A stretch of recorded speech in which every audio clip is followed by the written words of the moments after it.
Muraho neza cyane, ndabasuhuje cyane, nejejwe no kubatumira mu bukwe bwacu, kuza kwanyu ni umunezero kuri twe. Muzaze twishimane. Invitation ni iyanyu gusa, turabasaba kutayishira kuri WhatsApp status, Instagram n'ahandi hose ku mbuga nkoranyambaga. Turabasaba kandi ko no kutayiha undi muntu wese uretse wowe utumiwe tuyihaye. Murakoze kandi murakaza neza.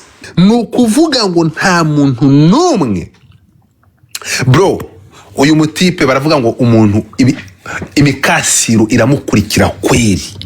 Sano muramwibukana Kadete bro. Ntabwo niba ari ukuri dukore divorce birangiye, ariko reke kumwica umutima bingana ukunguku, ntacyo nakosa, nta kosa nakoze, nta kintu namutwaye, ntaragututse, uritora gusa kuko ugeze ku cyo ushaka, ugaragaye neza mu bandi, umenyekanye nawe ubaye umuntu n'umusitari. Ubusitari se buzakumarira iki bw'ibintu bw'ubujura bw'ubwicanyi by'ibintu bidafite 12?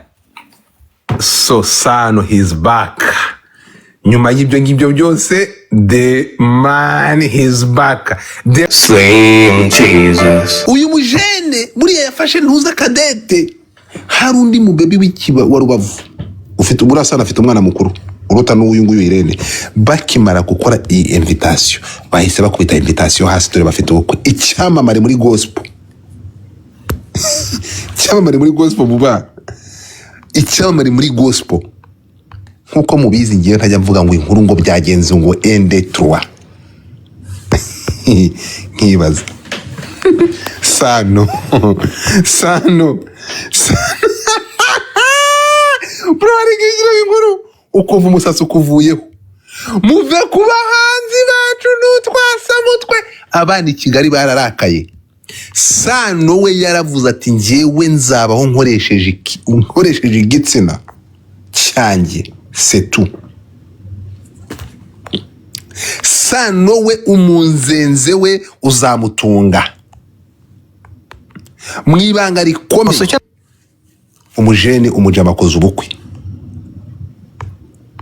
ubu Sano agiye kuzambera data bukwe, kuko ndi gahunda yo kurongora, kuko umwana uvuga ngo nimureba uyu mama yake namuzana mama bro. Abatipe bafite ikintu bita umubare abatipe bafite ikintu bita umubare. Umutipe aravuga ati nta sambu bansigiye, nzakoresha ubwenge n'igitsina Imana yampaye, and I will survive this city. Umutipe aremera abaho, aravuga ati wa mugore ko wakoze amafaranga nkiri umwana, ni gute ngiyewe njya gusurvivinga. Sano aragenda ajya mu rusengero, niba arasezeranijwe nande ntumbazi, umuri mu rusengero ra kamata twende. Uyu si wa mujura wa Kadete mukande kuri iyo goro mwoka pfamwe, mukande kuri iyo goro.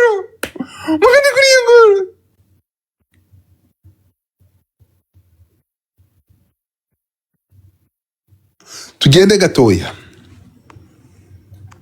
turi kumwe ahangaha. Ndashaka mwumve neza cyane, munyumve.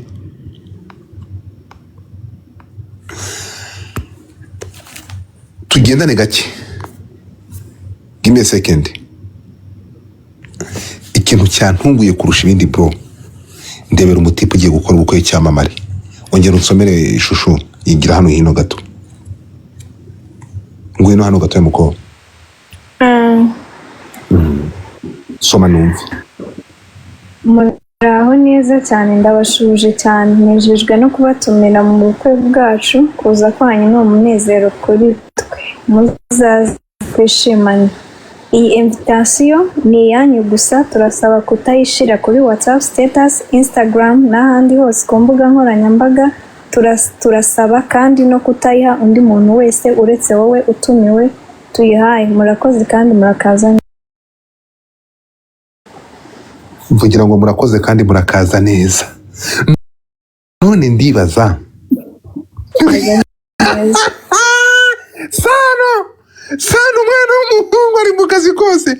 Uyu mutipe ni ukuvuga ngo agiye gukora copy paste y'ibyo akoreye Kadete.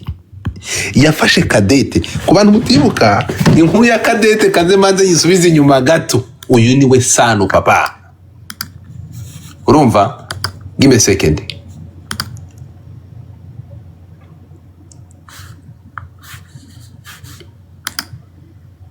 umurenge mu masezerano nawe by'ibinyoma nta kibazo niba ari ibinyoma urasubiza ibyanjye kuko narabiguhaye kandi nabwo niba ari n'ukuri dukore divorce birangire ariko reke kunyica umutima bingana uku nguku ntacyo nakosa nta kosa nakoze nta kintu nagutwaye ntaragututse uritora gusa kuko ugeze ku cyo ushaka ugaragaye neza mu bandi umenyekanye nawe ubaye n'umusitari ubusitari se buzakumarika iby'ibinyoma bw'ubujura bw'ubwicanyi by'ibintu bidafite 12. Iyi saga murayibuka? Uyu niwe Sano. Iyi saga murayibuka? Abantu bibuka iyi saga murayibuka? Kadete Kejon saga ya ntuzura yizi uyu mwanya ngwino saga ya Kadete na ntuza murayibuka? Murayibuka? Umurenge mu masezerano nawe by'ibinyoma nta kibazo niba ari ibinyoma urasubiza ibyanjye kuko narabiguhaye kandi nabwo niba ari n'ukuri dukore divorce birangire ariko reke kunyica umutima bingana uku nguku ntacyo nakosa nta kosa nakoze nta kintu nagutwaye ntaragututse uritora gusa kuko ugeze ku cyo ushaka ugaragaye neza mu bandi umenyekanye nawe ubaye n'umusitari bro. Kadete yakoreye uyu muhungu ibishoboka byose, aramufata studio arazishura, aravuga ati umugabo nzakubaka, mugabo muto, mugabo wanjye nzakubaka, mugabo wanjye nzaguha icyo utigeze ubona. Bro, ntega amatwi. bizakumarika iby'ibinyoma bw'ubujura bw'ubwicanyi by'ibintu bidafite 12. umwana wo mu ijuru ukorera kandi twatugiye niko ndabaza nza gifite kugenda cicikana burayi muri leta zunze ubumwe akagiye kuva muri leta zunze so no kuvuga ngo aha ngaha ntidusubire inyuma, uri kumva? Uyu niwe ku ruhande rumwe Kadete ibintu Sano yamukoreye ntabwo ari iby'i Rwanda. Ikintu gitumye iyi nkuru nyikora bro, umuntu amahoro. Sano ni mafia iby'inkuru ntubimubwire. Sano arakubaga akaguturitsa kandi akakubwira we Sano gukora umurenge ntubimubwire ntacyo bimutwaye, akora umurenge as long as he doesn't care. Uyu ni umudamu ufite, uyu ni umumama ufite wari ufite urugo n'abana 3 barasengana, amutwara mu bintu ngo byo gusenga, Sano aramwoshya, amutera karesa. Hallelujah. Sano Olivier is my name. Ego. I want to welcome you to this channel. The name of the channel is called Christ Plus Nothing. Hallelujah. Sano yafashe umudamu arangena mukoresha ibiganiro, arangije kumukoresha ibiganiro aramubwira ati ariko muri ibiganiro ntabwo bihagije, ugomba kurara kugira ngo ikiganiro kizakomeze bimeze neza. Umumama w'abana 3 bro, dore. It's a channel where we display batangiye bakorana ibiganiro.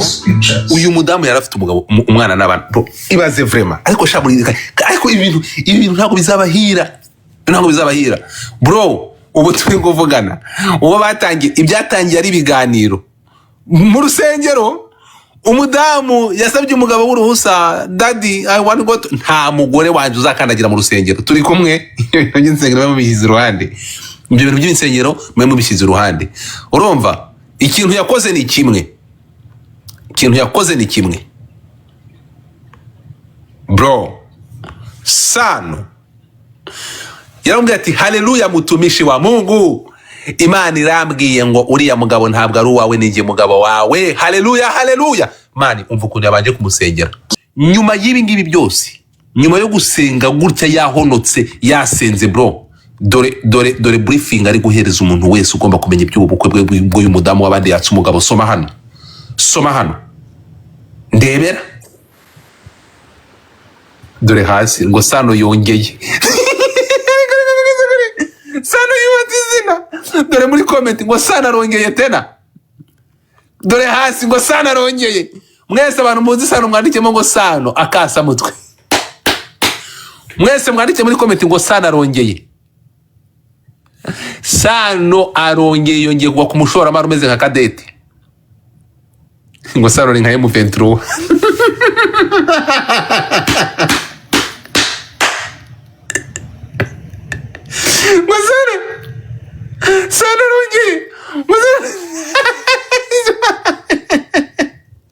Sano izibaka mu bintu bye papa. Sana rongeye.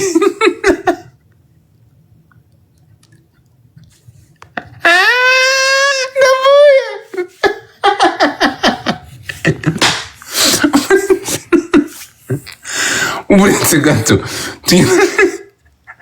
akasa mutwe pe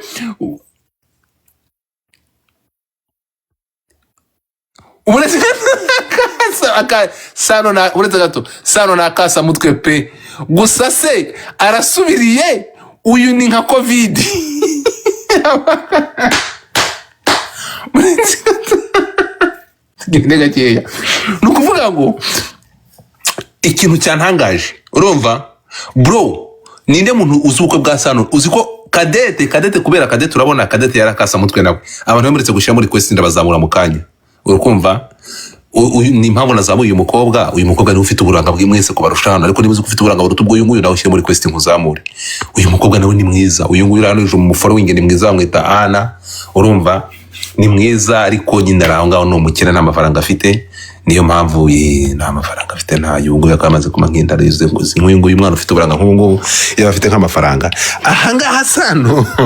ahangaha Sano bro yasengeye umukobwa yasengeye uyu mumama ari mpamvu ntekereza ko abantu bagomba kwandastanding ibi bintu uyu yari umumama ufite umugabo uyu ni umumama ufite umugabo abantu muri kuzamuka mufite amafaranga kora kuri goro nkuzamure kankwereke kugira ngo birebe hano dufitemo imyanya ingahe hano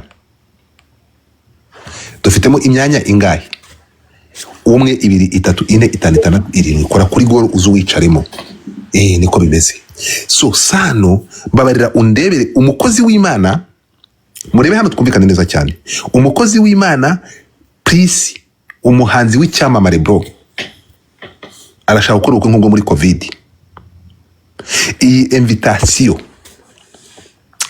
mukobwa muto ngo Sano ahagararira ibiryabarezi byose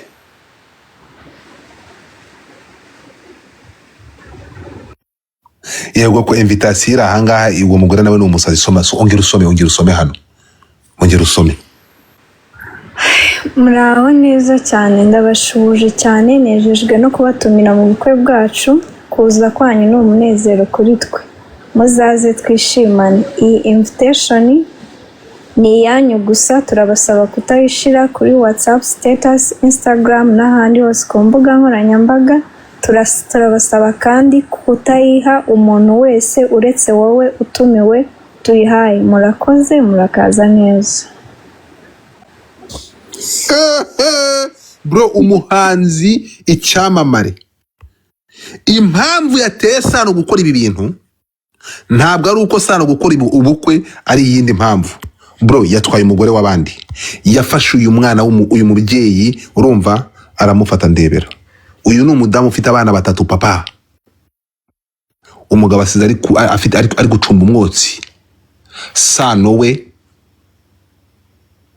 ubu turi kuvugana agiye kurya indyo y'undi mugabo papa nababwiye ngo ukore kuri goro nkuzamure uzamuke hano hejuru so amakuru mfite ibindi ntabwo nashatse kwinjira deep kandi hari impamvu yo kutinjira deep muranzi ntabwo njya mvuga ku byamamare niba muri gwarura uyu mudamu Irene ntabwo nshaka kumuvugaho cyane ndavuga kuri Sano kuko niwe cyamamare niwe mustare uyu nguyu we wundi ntabwo ari umustare uyu mubyeyi ntabwo umuntu ufite famille ufite abana uyu mudamu arambyaye ntabwo ngiye nakora ikosa kameme ntabwo nakora ikosa kujya kuvuga umudamu nk'uyu nguyu mama nk'uyu nguyu no she can be like my mom reka ndumwana muto so niyo mpamvu ngiye ndivugire ku cyamamare cyacu gusa ni mpamvu turibaza ni iyihe mpamvu umuhanzi nka Sano w'umustare umeze gutya ashobora gukora ibintu nk'ibi ngibi agakora ubukwe bw'ibanga ahindutse Stromae kora akoze ubukwe kandi Stromae nawe byari official yarabitangaje ubukwe yarabutangaje mama yake na muzana mama bro ikintu gitunguranye kurusha ibindi mama w'uyu mujene yarapfukamye aramubwira ati Sano rekeraho sigaho ati sigaho. Sano aravuga ati twumvikane. Muraho neza cyane, ndabasuhuje, nanjye ngobese nejejwe no kubatumira mu bukwe bwacu. Kuza kwanyu ni umunezero kuri twe, muzaze twishimane. Iyi invitation ahangaha niho Sano adusubije mu bihe bye papa. Aha niho Sano adusubije mu bihe bye na Cadette. Ati ntihagira umuntu n'umwe ubimenya.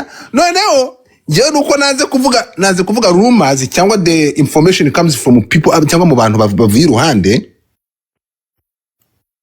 Atari ko gasuka ari ku bantu urumva ngo noneho hari nyuma kumbeza story urukumva ngo ati iyi story rapfuye ndabikorane, ariko muzana wa mukobwa wo mu diaspora ka Cadette Cadette nubwo mbona abantu basezerera Cadette ngo nagapozompo nyine bagahamije. Bro, uyu mujene ni master planner. Ahangaha ku makuru mfite ahangaha kambereke nuvuga ngo ahangaha wait a second. Ahangaha Sano uyu mudamu yarakibana n'umugabo we papa. Avuga ati katika jina la Yesu Mungu ananiambia wewe ndio bibi yangu. Ura mugabo mwabanaga ntabwo ari wawe ni wawe. Haleluya. Ntabwo ari game. Ahangaha uyu mudamu batangiye bakorana ibiganiro byo mu itorero. Sano aravuga ati ariko umwuka arambwira ko ari njyewe buriya. Haleluya. Noneho bro, birangira Sano aragenda pa mu rusengero ararahira.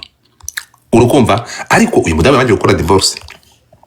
Uyu mudamu nyine Sano yaragiye. Buriya Sano buriya umuntu atungwa n'itungo afite ukene ufite itungo rikakugoboka. Sano ngo afite umunzenze buriya ntimukumva amarira ya Cadette muribuka Cadette hano. Cadette umva umurenge mu masezerano nawe by'ibinyoma, nta kibazo niba ari ibinyoma wasubiza ibyanze kuko narabiguhaye.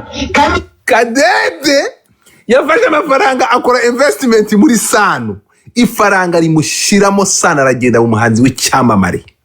Turi kumwe?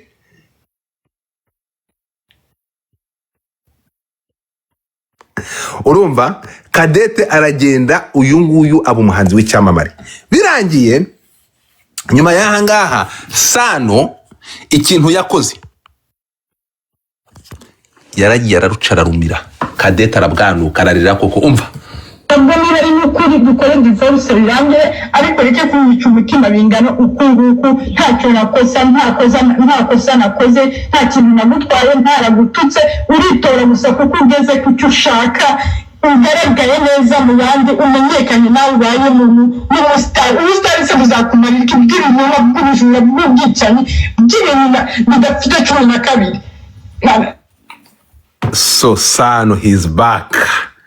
Nyuma y'ibyo ngibyo byose, the man is back, the God is back.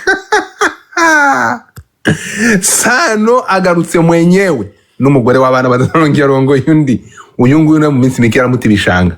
So Sano ikintu kitunguranye n'icyo tuvuga kuri iyi nkuru ni gute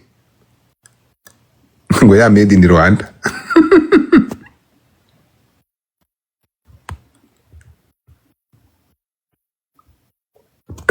Noneho ikintu cyatangaje kurusha abandi ni iyi nkuru yuko Sano ni ukubera iki nk'umuhanzi w'icyamamare Sano wamenyekanye uririmba gospel ufite abantu benshi bamukurikira yahisemo gukora ubukwe, ariko akishimangira ku bantu be kadasohoka, agasaba ko iyi nkuru cyangwa iyi invitation nta muntu uzigera umenya ibi bintu, nta muntu we ugomba kubimenya, idashobora guhinguka ahantu.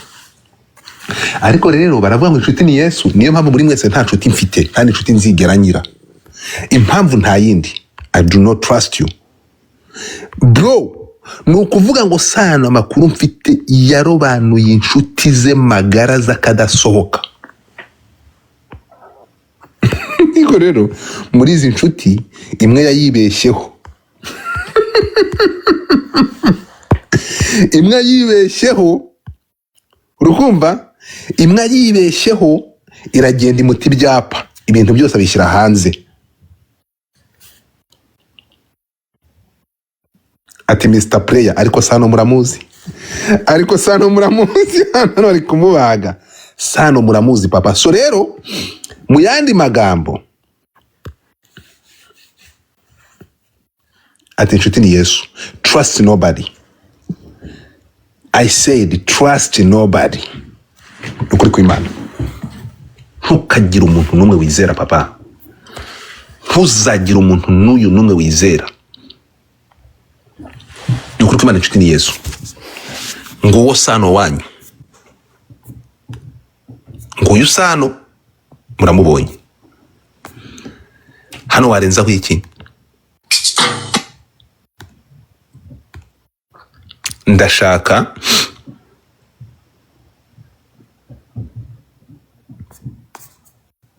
muntizeho gatoya.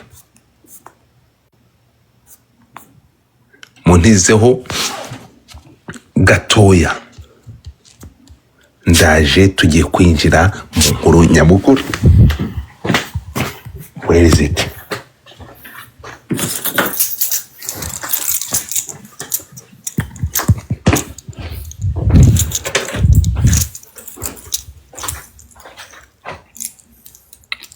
Murayibona?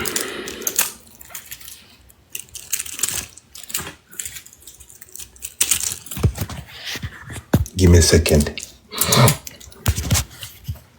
So aba YouTubers, niba uzi kuri mu YouTubers, nyandikira. Ntabwo aburi mu YouTubers ahangaha mwaje kubyagira gufata content udafite nimero yanjye. Nyandikira ngukubita inkuru irambuye.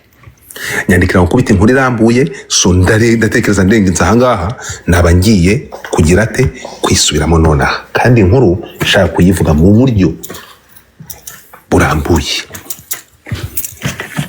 Ndatekereza ko nyuma yaha where is this key? Rapfuye. Sorry. Where is it?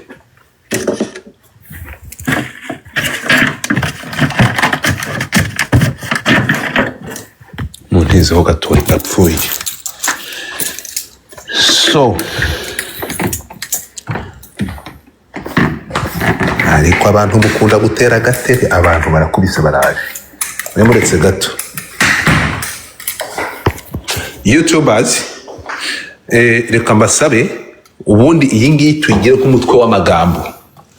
Iyi ngiyi tuyigire headline. Bahaye amafoto, bahaye everything, mu mwanze mwa uploading ibi. Nimara kwa uploading ibi ngibi, munyemerere urumva inkuru tuze kuyivuga irambuye. How about that? Bahaye iminota irenga 30, ikiganiro kirabonetse. Mugende mwa uploading. Sano master player. He's a master player. Reka noneho mugende mwa uploading kano gace, noneho ndaje mukanya inkuru tuyivimuzi. Ntimubure mutuning ndaje. Sano ndawenda muzana.